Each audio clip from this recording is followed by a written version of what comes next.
السلام علیکم ورحمۃ اللہ وبرکاتہ۔ سورہ بقرہ کی 12 آیات کا ترجمہ اور تفسیر ہم نے مکمل کر لی تھی۔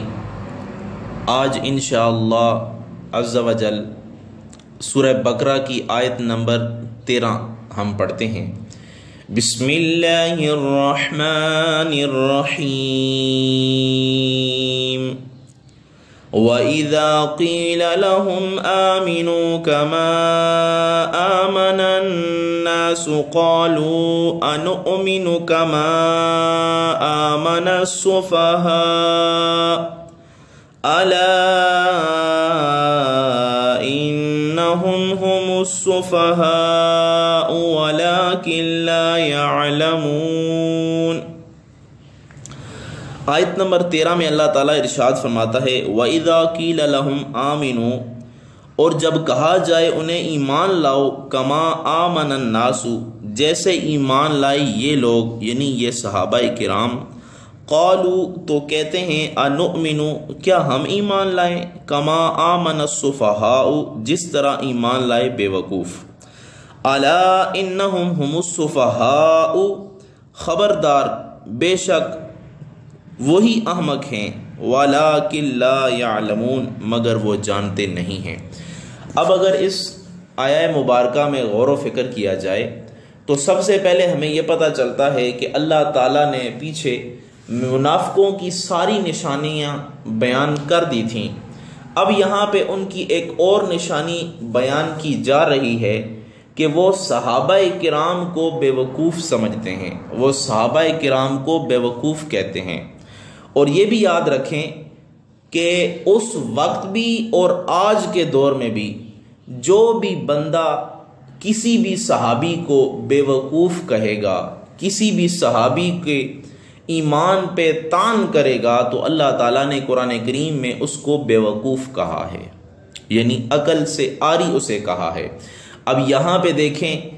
اللہ تعالیٰ ارشاد فرماتا ہے وَإِذَا قِيلَ لَهُمْ آمِنُوا، جب ان سے کہا جاتا ہے ایمان لے آؤ، کس طرح کا ایمان لانا ہے، کما آمن الناس، جس طرح میرے نبی کریم رؤوف الرحیم صلی اللہ علیہ وسلم کے صحابہ ایمان لائے ہیں اس طرح کا ایمان لے کے آؤ۔ قالوا انؤمن کما آمن السفہاء، وہ کہتے ہیں کیا ہم ایمان لے کے آئیں اس طرح جس طرح کہ یہ بے وقوف لوگ ایمان لائے ہیں۔ اب وہ ایمان والوں کو بے وقوف کیوں کہتے تھے؟ اس کی وجہ یہ ہے صحابہ کرام وہ ہستیاں تھیں کہ جنہوں نے حضور علیہ الصلوۃ کے ہاتھ پہ جب کلمہ پڑھا تو صرف زبان سے کلمہ نہیں پڑھا، دل سے کلمہ پڑھا، اور اپنی جان، اپنا مال، اپنا تن من، ہر چیز حضور علیہ الصلوۃ کے قدموں میں نچھاور کرتے گئے۔ جب مال کی ضرورت پڑی اپنا مال حضور کے قدموں میں نچھاور کیا، جب جان کی ضرورت پڑی اپنی جان حضور علیہ الصلوۃ کے قدموں میں نچھاور کی، حتیٰ کہ جب ہجرت کا موقع آیا، جب اپنے گھروں کو چھوڑنے کا موقع آیا، حضور علیہ الصلوۃ کے ساتھ ہو گئے، اپنے گھروں کو چھوڑ دیا، ہر چیز اپنی چھوڑ دی۔ تو جب بے وقوف لوگوں سے کہا جاتا ہے، جب ان منافقین سے کہا جاتا ہے تمہارا ایمان اس وقت تک قبول نہیں ہوگا جس طرح میرے صحابہ، میرے نبی کے صحابہ ایمان لائے ہیں، جب تک تم اس طرح ایمان نہ لاؤ تمہارا ایمان قابل قبول نہیں ہوگا۔ تو انہوں نے صحابہ کا عشق و محبت دیکھا ہوا تھا، صحابہ کا دیوانہ پن دیکھا ہوا تھا، صحابہ کا حضور علیہ الصلوۃ سے محبت کا یہ رشتہ دیکھا ہوا تھا کہ اپنی جان دینے سے بھی دریغ نہیں کرتے، اپنا مال اسباب ہر چیز حضور کے قدموں میں نچھاور کر دیتے ہیں، یہاں تک کہ ہجرت میں جانا پڑے، کہیں سفر میں جانا پڑے، ہر چیز چھوڑ دیتے ہیں، سب کچھ ترک کر دیتے ہیں حضور علیہ الصلوۃ کے لیے۔ تو یہ لوگ جن کی نظر میں دنیا عزیز تھی، حضور علیہ الصلوۃ عزیز نہیں تھے، وہ کہنے لگے، وہ بول اٹھے کہ ہم ان بیوقوفوں کی طرح ایمان لے آئیں جو حضور علیہ الصلوۃ کے لیے اپنی جان بھی قربان کرنے کے لیے تیار ہیں، اپنا مال بھی قربان کرنے کے لیے تیار ہیں۔ ہم اس طرح کے بے وقوف نہیں ہیں، ہم اس طرح ایمان نہیں لائیں گے۔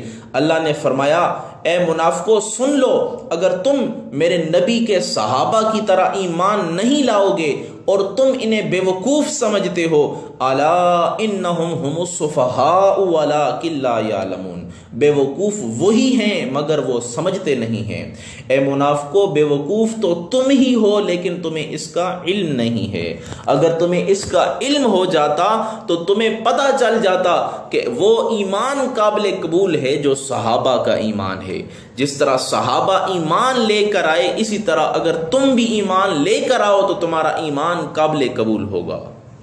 یہاں پہ ایک اور چیز بیان کرتا چلوں، مسلمان کے لیے اصل دلیل جو ہے وہ قرآن کریم ہے،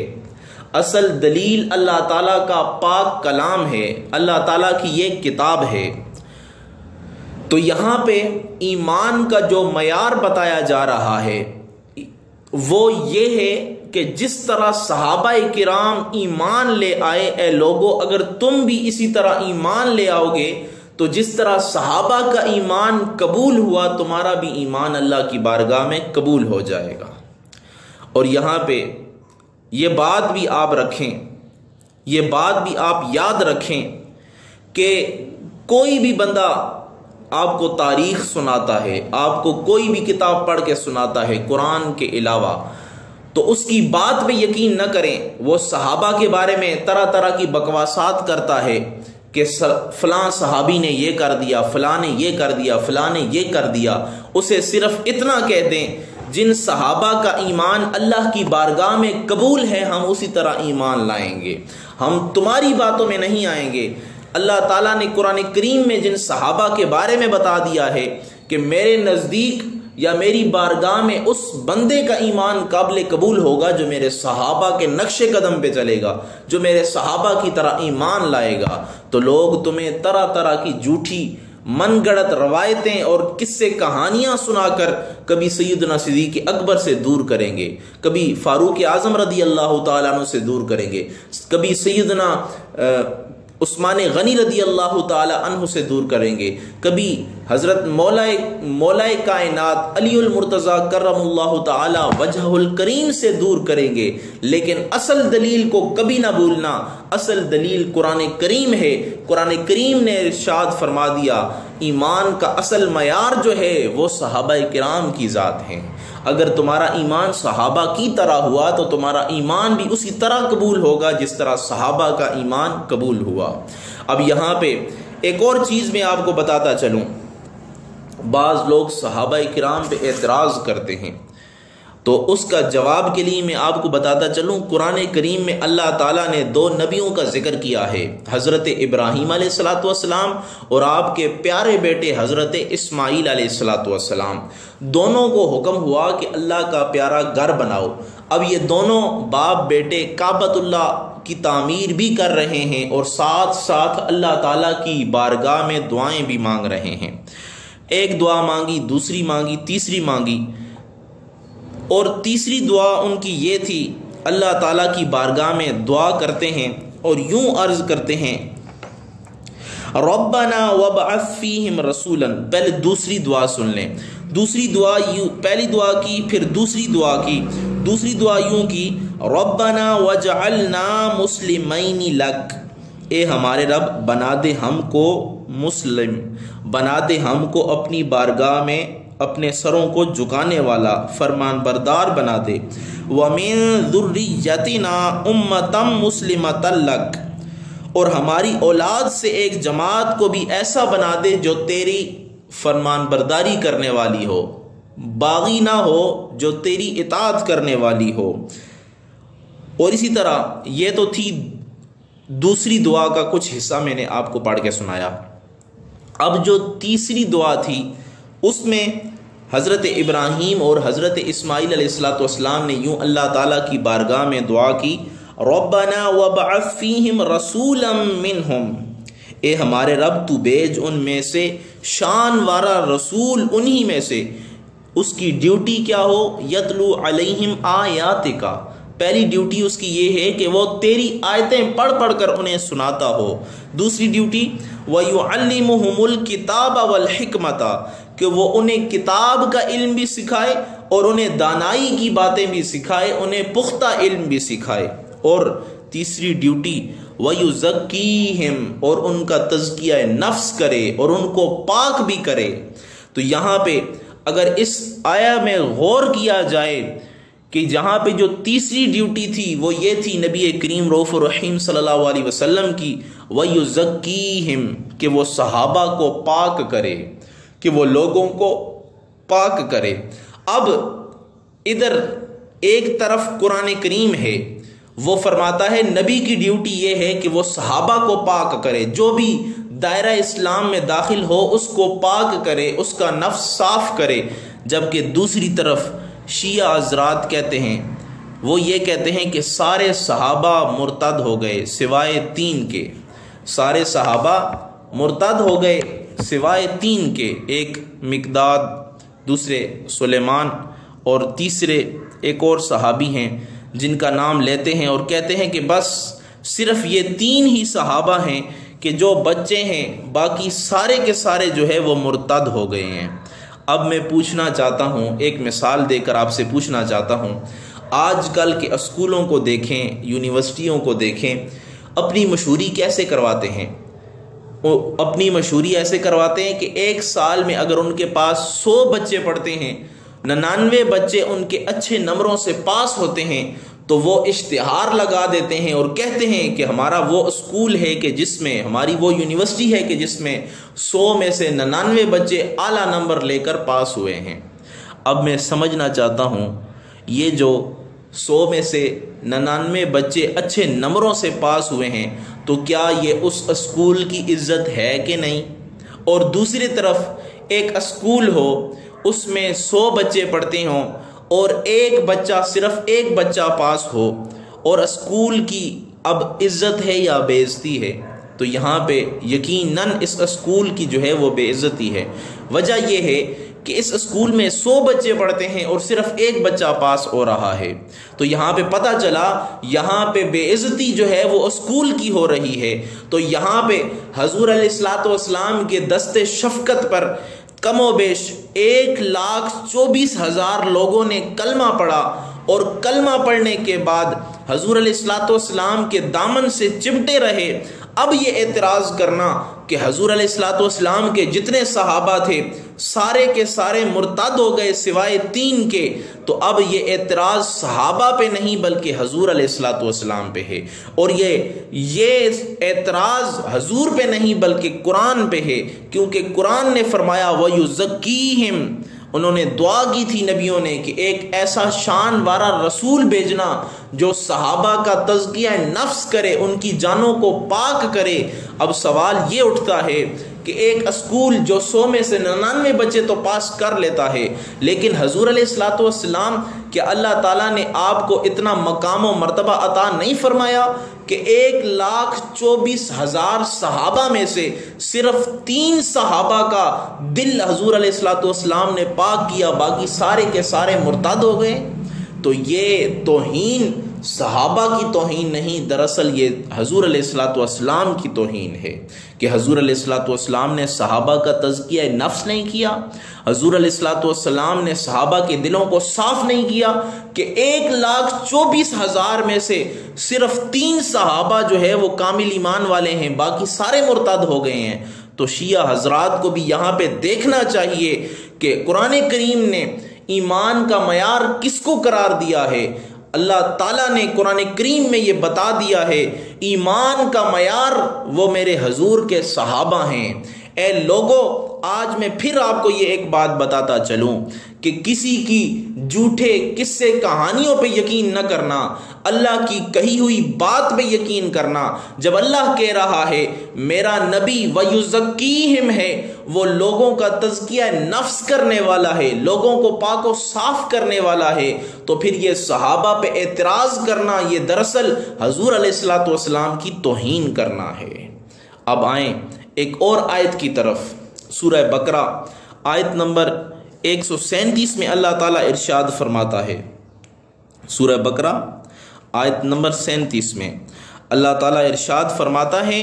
فَإِنْ آمَنُوا بِمِثْلِ مَا آمَنْتُمْ بِهِ فَقَدِ اهْتَدَوْا، اے یہودیوں اگر تم بھی ایمان لے آؤ اس طرح جس طرح میرے نبی کے صحابہ ایمان لے آئے ہیں تو تم بھی ہدایت پا جاؤ گے، تم بھی جنت میں چلے جاؤ گے۔ تو اس آیہ مبارکہ سے بھی یہ پتہ چلتا ہے کہ صحابہ کو اللہ تعالیٰ نے ایمان کا معیار قرار دیا ہے اور بتا دیا ہے کہ اے لوگوں جو یہ چاہتا ہے کہ ہدایت کی راہ اختیار کرے، جنت کا راستہ چنے، جنت کے راستے پہ چلے، تو اسے چاہیے کہ میرے نبی کے صحابہ کے نقش قدم پہ چلتا رہے، میرے نبی کے صحابہ کو دیکھے، جس طرح نبی کے صحابہ نے ایمان لایا ہے اسی طرح ایمان لے آؤ گے تو تمہارا ایمان قابل قبول ہوگا۔ اب ایک اور آیت جو صحابہ کی شان میں ہے اس کو بھی آپ ملاحظہ فرمائیں۔ اللہ تعالیٰ نے ارشاد فرمایا آگے سورہ آل عمران آیت نمبر 110 میں اللہ تعالیٰ نے ارشاد فرمایا، سورہ آل عمران آیت نمبر 110 میں اللہ تعالیٰ ارشاد فرماتا ہے کنتم خیر امت، کنتم خیر امہ، تمام امتوں میں بہترین امت اے میرے نبی کے صحابہ تم ہو۔ پتہ چلا نوح علیہ الصلوۃ والسلام کی بھی امت تھی، ابراہیم علیہ الصلوۃ والسلام کی بھی امت تھی، حضرت شعیب علیہ الصلوۃ والسلام کی بھی امت تھی، حضرت عیسیٰ علیہ الصلوۃ والسلام کی بھی امت تھی، حضرت موسیٰ علیہ الصلوۃ والسلام کی بھی امت تھی۔ جو جو نبی آتا رہا اس کی امت بھی ساتھ تھی، لیکن سب سے بہترین، سب سے خیر، سب سے افضل امت کون سی ہے؟ اللہ نے فرما دیا کنتم خیر امت، بہترین امت اے میرے نبی کے صحابہ تم ہو، بہترین اور سب سے افضل و اعلیٰ امت اے میرے نبی کے صحابہ تم ہو۔ اب ایک طرف اللہ تعالیٰ کہہ رہا ہے سب سے بہترین امت میرے نبی کے صحابہ ہیں، جبکہ دوسری طرف یہ شیعہ لعین حضرات کہہ رہے ہیں کہ سارے صحابہ مرتد ہو گئے سوائے 3 کے۔ تو اے لوگوں بتاؤ تم لوگوں کی قصے کہانیوں پہ یقین کرو گے یا اللہ تعالیٰ کے پاک کتاب، اللہ تعالیٰ کے پاک کلام پہ یقین کرو گے؟ اللہ فرما رہا ہے کنتم خیر امت، بہترین امت میرے نبی کے صحابہ ہیں، جبکہ دوسری طرف شیعہ حضرات من گڑت روایات لے کر، قصے کہانیاں لے کر کبھی سیدنا صدیق اکبر کے ایمان پہ تنقیس کر رہے ہیں، کبھی فاروق اعظم کے ایمان کو جو ہے وہ جھٹلا رہے ہیں، کبھی عثمان غنی رضی اللہ تعالیٰ عنہ کے ایمان کو جھٹلا رہے ہیں، اور کبھی عائشہ صدیقہ رضی اللہ تعالیٰ عنہا جو تمام مومنوں کی ماں ہیں، جو صدیق کی بیٹی صدیقہ ہیں، ان کو جھٹلا رہے ہیں، ان پہ تہمت لگا رہے ہیں، ان کے بارے میں بری بری باتیں کہہ رہے ہیں۔ تو بتاؤ لوگوں تم نے یہ شیعہ کی باتوں پہ یقین کرنا ہے، ان کے قصے کہانیوں پہ یقین کرنا ہے، یا اللہ تعالیٰ کی پاک کتاب پہ یقین کرنا ہے؟ بات یاد رکھیں، یہ ان لوگوں کی باتوں میں کبھی بھی نہ آنا۔ جب یہ قصے کہانیاں تمہیں سنانے لگیں کہ فلاں نے یہ کر دیا، وہ کر دیا، فلاں نے یہ کر دیا، ان کا ایمان کیسے ثابت ہے، آگے پیچھے، انہیں کہو اللہ کا قرآن کہہ رہا ہے کنتم خیر امت اخرجت للناس، لوگوں میں جو سب سے بہترین امت ہے وہ حضور علیہ الصلوۃ والسلام کے صحابہ ہیں۔ جب اللہ تعالیٰ اپنے نبی کے صحابہ کو تمام امتوں سے بہتر امت کہہ رہا ہے تو تم کون ہوتے ہو حضور علیہ الصلوۃ والسلام کے پیارے صحابہ کو جھٹلانے والے؟ یہ تو وہ ہیں کہ جو اللہ تعالیٰ نے ان کو اتنی شان عطا فرمائی ہیں، کہ اللہ تعالیٰ نے اتنی شان عطا فرمائی ہیں۔ سیدنا صدیق اکبر کو دیکھ لو، یہ تو وہ ہیں کہ کلمہ پڑھنے سے پہلے بھی کبھی بت کو سجدہ نہیں کیا تھا۔ جب پیدا ہوئے، پھر بڑے ہوئے، جوان ہوئے، والد ان کو لے کر بت کے سامنے آئے اور کہنے لگے ہؤلاء آلہتک اشم العلا، یہ تمہارا بڑا بلند و بالا خدا ہے، فاسجد لہم، اسے سجدہ کر۔ سیدنا صدیق اکبر نے دیکھا کہ یہ میرا بڑا خدا ہے، قریب آیا اس بت کے اور کہنے لگے سیدنا صدیق اکبر مجھے بھوک لگی ہے، مجھے کھانا دو، میں جو ہے وہ بھوکا ہوں، ننگا ہوں، مجھے کپڑا دو، میں یہاں سے پتھر اٹھا کر تمہیں مارنے لگا ہوں، تم اگر خدا ہو تو اپنی حفاظت کرو۔ پتھر اٹھایا اور اس بت کو مارا، قوت خدا داد کو قوت خداداد کی تاب نہ لاتے ہوئے وہ بت زمین بوس ہوا، زمین پہ گر گیا۔ سیدنا صدیق اکبر کے والد نے اٹھایا، گھر میں لے گیا، اپنی بیوی سے کہا، ام الخیر سے کہا کہ اس نے یہ حرکت کی ہے۔ انہوں نے کہا انہیں کچھ نہ کہیں، یہ تو وہ ہیں کہ جب یہ پیدا کیے گئے تھے اس وقت مجھے کہا گیا تھا کہ اے بہترین عورت، اے ام خیر، آج تمہیں ایک ایسا بیٹا عطا کیا گیا ہے جو آزاد ہے، اور یہ وہ تمہیں بیٹا عطا کیا گیا ہے جو محمد صلی اللہ تعالی علیہ وآلہ وسلم کا صاحب اور رفیق ہے۔ اور جب اس روایت سے ہمیں یہ پتہ چلتا ہے، مورخین نے اس کو ذکر کیا ہے اپنی تاریخ میں، اعلیٰ حضرت رحمۃ اللہ تعالی علیہ نے ذکر کیا ہے کہ جب اس روایت سے ہمیں پتہ چلتا ہے کہ سیدنا صدیق اکبر وہ ہیں کہ اسلام لانے سے پہلے بھی کبھی بت کو سجدہ نہیں کیا تھا، اور جب یہ واقعہ پیش آیا تو یہ واقعہ سیدنا صدیق اکبر نے خود جو ہے وہ حضور علیہ الصلوۃ والسلام کو سنایا۔ حضرت جبریل امی آئے اور کہنے لگے، حضور علیہ الصلوۃ والسلام کی بارگاہ میں عرض کرنے لگے، یا رسول اللہ صلی اللہ تعالی علیہ وآلہ وسلم، یہ صدیق ہیں، یہ سچے ہیں اور سچ کہہ رہے ہیں۔ تو پتہ چلا ایمان کی جو معیار ہے وہ کون ہیں؟ وہ حضور علیہ الصلوۃ والسلام کے صحابہ ہیں۔ تو یہاں پہ بتایا جا رہا ہے، لوگوں اگر تم نے ایمان لانا ہے تو ایمان کس طرح کا لانا ہے؟ جس طرح میرے صحابہ نے ایمان لایا ہے۔ اب آئیں 5ویں آیت کی طرف۔ 5ویں آیت میں آئیں، سورہ مائدہ آیت نمبر 54۔ سورہ مائدہ آیت نمبر 54۔ سورہ مائدہ کی آیت نمبر 54 میں اللہ تعالیٰ ارشاد فرماتا ہے، یا ایھا الذین آمنوا، اے ایمان والو، من یرتد منکم عن دینہ، جو پھر گیا تم میں سے اپنے دین سے، فسوف یأتی اللہ، سو ان قریب لے آئے گا اللہ تعالیٰ، بقوم، ایک ایسی قوم، یحبہم ویحبونہ، ایسی قوم کے محبت کرتا ہوگا ان سے، ویحبونہ، اور وہ محبت کرتے ہوں گے اللہ سے، اذلۃ علی المؤمنین، جو نرم ہوں گے ایمان والوں کے لیے، اعزۃ علی الکافرین، اور بہت سخت ہوں گے کافروں پر، یجاہدون فی سبیل اللہ، جہاد کریں گے اللہ کی راہ میں، ولا یخافون لومۃ لائم، اور نہیں ڈریں گے کسی ملامت کرنے والے کی ملامت سے، ذالک فضل اللہ، یہ اللہ کا بڑا فضل ہے، یؤتیہ من یشاء، جسے چاہتا ہے عطا فرماتا ہے، واللہ واسع علیم، اور اللہ تعالیٰ بڑی کشادہ رحمت والا، سب کچھ جاننے والا ہے۔ اب اس آیہ مبارکہ میں اگر غور کیا جائے تو پتہ چلتا ہے کہ اللہ تعالیٰ کا علم بھی ہمیں پتہ چلتا ہے، اور دوسرا یہ بھی پتہ چلتا ہے کہ اللہ تعالیٰ کو معلوم تھا کہ جو حضور علیہ الصلوۃ والسلام کے قریب ہیں، حضور علیہ الصلوۃ والسلام کی بارگاہ میں کلمہ پڑھنے والے ہیں، ان میں سے چند ایسے بھی ہیں کہ جو ایمان سے پھر جائیں گے۔ اس وجہ سے فرمایا من یرتد منکم عن دینہ، کہ تم میں سے جو پھر گیا اپنے دین سے، تو پھر کیا ہوگا؟ اب یہ کب واقعہ پیش آیا؟ جب حضور علیہ الصلوۃ والسلام کا وصال مبارک ہوا، حضور علیہ الصلوۃ والسلام ظاہری طور پر اس دنیا سے جب تشریف لے کے گئے، لوگوں نے دین اسلام کا انکار کرنا شروع کر دیا، اور کسی نے ضروریات دین کا انکار شروع کر دیا۔ کوئی کہنے لگا میں زکوٰۃ نہیں دوں گا، کوئی کہنے لگا میں روزہ نہیں رکھوں گا، کوئی کہنے لگا میں نماز ادا نہیں کروں گا، کوئی ختم نبوت کا انکار کرنے لگ پڑا، اور کسی نے جو ہے وہ نبوت کا دعویٰ بھی کر دیا، مسیلمہ کذاب، اور بعض لوگوں نے اس کی نبوت کو تسلیم بھی کر لیا۔ اب یہاں پہ اللہ نے یہ ارشاد فرما دیا تھا، یا ایھا الذین آمنوا من یرتد منکم عن دینہ، اے ایمان والو یاد رکھو تم میں سے اگر کوئی آدمی اپنے دین سے پھر گیا، پھر کیا ہوگا؟ فسوف یأتی اللہ بقوم، اللہ تعالیٰ ایک ایسی قوم لے آئے گا، یحبہم ویحبونہ،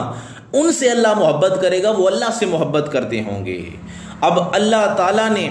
جب حضور علیہ الصلوۃ والسلام کا وصال ہوا، جن لوگوں نے زکوٰۃ کا انکار کیا، نماز کا انکار کیا، دین سے پھر گئے،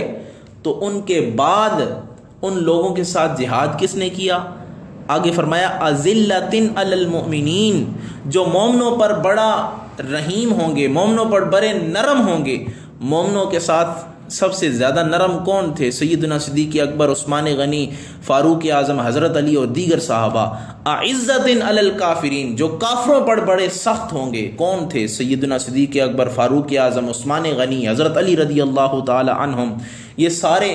مومنوں کے لیے تو نرم تھے لیکن کافروں کے لیے سخت تھے۔ پھر فرمایا یجاہدون فی سبیل اللہ،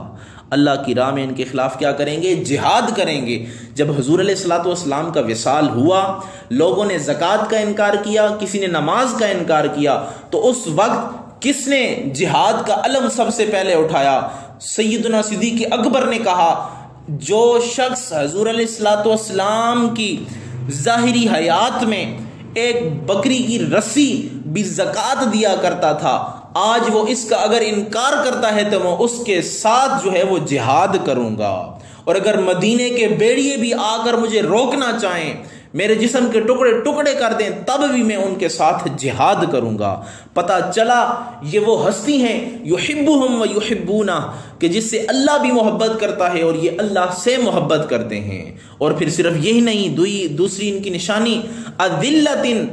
علی المؤمنین اعزۃ علی الکافرین، کہ یہ مومنوں کے لیے بڑے نرم دل ہیں اور کافروں کے لیے بڑے سخت دل ہیں۔ تو یہ سیدنا صدیق اکبر ہی تھے، یجاہدون فی سبیل اللہ، کہ جب لوگوں نے شروع میں زکوٰۃ کا انکار کیا، نماز کا انکار کیا، سیدنا صدیق اکبر نے جو ہے وہ جہاد کا علم بلند کر دیا۔ یہاں تک کہ بعض صحابہ نے کہا انہوں نے صرف زکوٰۃ کا انکار کیا ہے، آپ ان کے ساتھ اعلان جنگ کیوں کر رہے ہیں، جہاد کیوں کر رہے ہیں؟ آپ نے فرمایا، علماء لکھتے ہیں کہ سیدنا صدیق اکبر نے اس وقت فرمایا تھا کہ میں ان سے جہاد کروں گا جو ایک بکری کی رسی جو ہے وہ جہاد پہلے زکوٰۃ دیا کرتا تھا، اب نہیں دیتا، میں اس کو بھی، اس کے خلاف بھی جو ہے وہ جہاد کروں گا۔ پھر فرمایا وَلَا يَخَافُونَ لَوْمَةَ لَائِمٍ، کسی ملامت کرنے والی کی ملامت سے وہ خائف نہیں ہوتے۔ ذَلِكَ فَضْلُ اللَّهِ يُؤْتِيهِ مَن يَشَاءُ، یہ اللہ کا فضل ہے جسے چاہتا ہے عطا فرماتا ہے۔ اگر سیدنا صدیق اکبر پہ اللہ تعالیٰ نے اپنا فضل فرمایا تو اے گستاخو، اے منافقو، تم جلتے کیوں ہو؟ اگر سیدنا فاروق اعظم پہ، عثمان غنی پہ، سیدنا مولا کائنات پہ، جتنے صحابہ ہیں ان پہ اگر اللہ تعالیٰ نے اپنا فضل فرما دیا ہے، اے منافقو تم جلتے کیوں ہو؟ تم یہ کہتے کیوں ہو کہ صرف 3 صحابہ جو ہیں وہ باقی بچے، باقی سارے مرتد ہو گئے؟ تمہاری ایسی زبان پہ بھی لعنت ہو، تمہارے ایسے عقیدے پہ بھی لعنت ہو کہ جس کا معیار ہی کوئی نہیں ہے۔ اللہ یہ فرما رہا ہے، اللہ فرما رہا ہے ذالک فضل اللہ یؤتی من یشاء، اللہ تعالیٰ جسے چاہتا ہے اس پہ اپنا فضل فرماتا ہے۔ 1,24,000 صحابہ میں سے کیا صرف 3 ہی بچے تھے کہ جو صاحب ایمان رہے، باقی سارے کے سارے مرتد ہو گئے؟ تو وہ یزکیہم کہ جو قرآن کریم کے سنہری الفاظ اس قرآن کریم میں رقم ہیں، ان کا اعتراض تم کر رہے ہو، تم گستاخ صحابہ بھی ہو، گستاخ نبی بھی ہو، گستاخ قرآن بھی ہو۔ تو یہاں پہ اس آیہ مبارکہ سے یہ پتہ چل رہا ہے کہ سب سے پہلے جنہوں نے زکوٰۃ کا انکار کیا اور ان کے خلاف جنہوں نے جہاد کا علم بلند کیا وہ سیدنا صدیق اکبر تھے، وہ حضور کے صحابہ تھے۔ تو اس